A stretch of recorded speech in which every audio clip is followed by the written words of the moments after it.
Gandhidham express ટ્રેનમાંથી બિનવારસારતમાં 10 લાખથી વધુનો ગાંજો ઝડપાયો. સુરતમાં ટ્રેનમાંથી ગાંજાનો જથ્થો ઝડપાયો છે અને ગાંધીધામ એક્સપ્રેસ ટ્રેનમાંથી ગાંજો ઝડપાયો છે.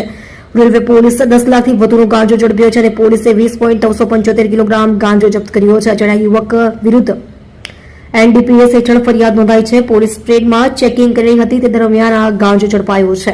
લાખોના જથ્થા સાથે બિનવારસી ગાંજો ઝડપાયો. સુરતમાં ફરી ગાંજો ઝડપાયો છે અને ગાંધીધામ એક્સપ્રેસમાંથી ગાંજો ઝડપાયો છે. સુરત રેલવે પોલીસે ગાંજાનો જથ્થો ઝડપી પાડી અજાણ્યા શખ્સ વિરુદ્ધ એનડીપીએસ એક્ટ હેઠળ ગુનો નોંધ્યો છે.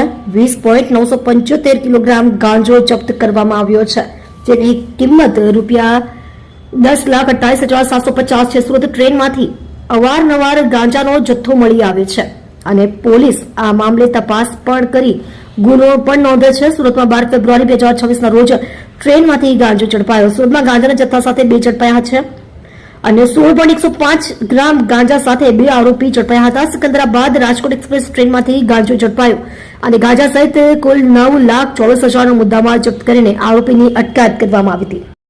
તમે જોઈ રહ્યા છો DNY ન્યૂઝ ચેનલ રમનદીપ કૌરની સાથે.